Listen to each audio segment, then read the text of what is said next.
Hello and welcome to my kitchen. I'm Fruitima Khatun from Khatuns Kitchen. I am really excited to finally reveal my dream kitchen. It has taken me 3 years to research, plan and finally execute my kitchen. I wanted my kitchen to be functional and purposeful, and I didn't just want a fancy looking grand kitchen that's just nice to look at. I wanted something to serve my lifestyle and my needs. And I love entertaining guests. I try to entertain a lot of people at the same time. So I needed something quite spacious and airy where people can interact and freely move around in the kitchen. I enjoy my time with my family, and what I find that when I had my small kitchen, I couldn't really be with them when they're watching TV or when they're doing their homework. And having a good size, large, spacious kitchen allows me to spend more time with my kids. They could be sitting and doing their homework or doing some activity, and I'm here, I'm cooking, and I can interact with them, converse with them, and they can be involved with me as well.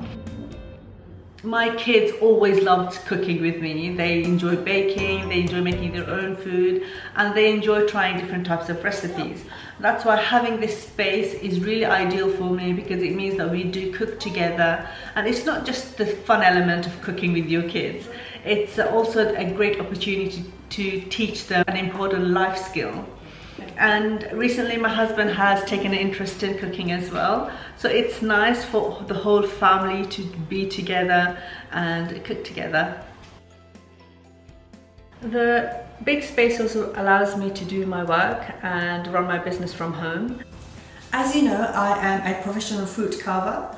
I run fruit carving workshops and cookery classes from my kitchen. That's why a large island, 2 ovens and a large sink are part of the design that accommodates my business needs. A lot of the design and ideas has been inspired by my childhood, where I spent my early years in Bangladesh, and I was born there.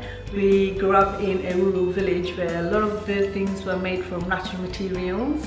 And we had a barn that housed live animals, and behind that we also had an outhouse.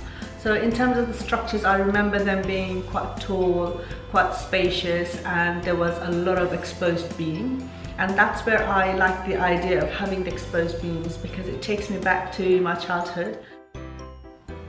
I always loved the English country look. Growing up in the UK, I was hugely inspired by Laura Ashley's designs. To give it that combined country barn with the ethnic look, I felt that the exposed beams were very important. As you enter the kitchen, the beams are what you see first, and this is what really adds to the character of the kitchen. In terms of actual kitchen units, I went with Wren.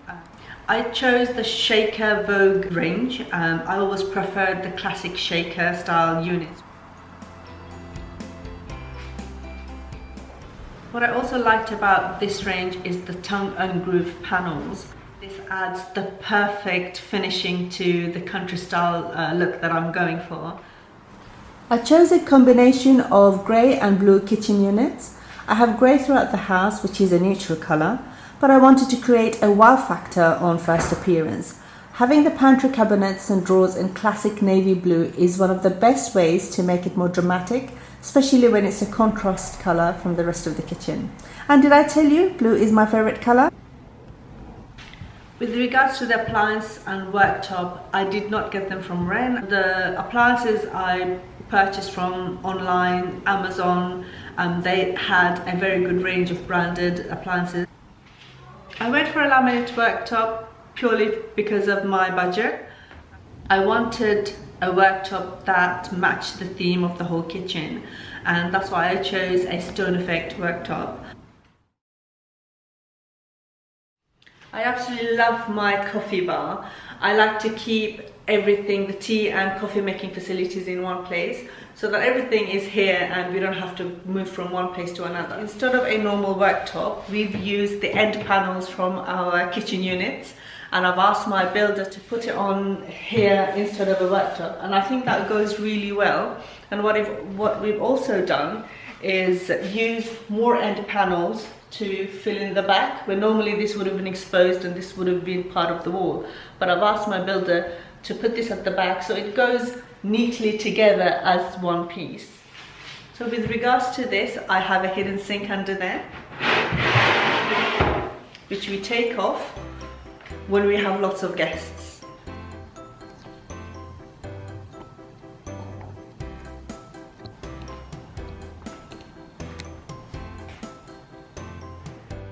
Because we know we won't be using this sink all the time, so having this cover saves us a lot of space where I can use it on a day-to-day basis when I make my tea and coffee.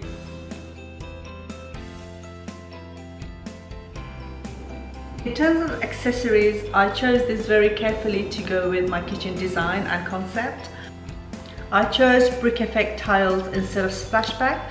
It gave the kitchen the rustic country feel. These tiles are washable and removes dirt easily. I decided to get the door handles from elsewhere. I went for a brushed gold effect handles, which gives it a more chic look to the kitchen. One of my favorite things in the kitchen is my American style pot filler. So what we have here is a tap that you can swing open and it moves to different places. And what it does is just simply adds water to your curry or soup, or if you're boiling pasta, so you're not taking the pan and rushing it to the sink to fill it up. This is so ideal. It adds such a nice element to the kitchen. One of the most important elements of my kitchen extension journey has been the planning and research stage. I follow designers such as Zahira Khoury and Studio McGee. The tools and applications that I found really useful are Pinterest, Instagram, 3D Planner and IKEA's online kitchen planning tool. I hope the information I provided has been useful.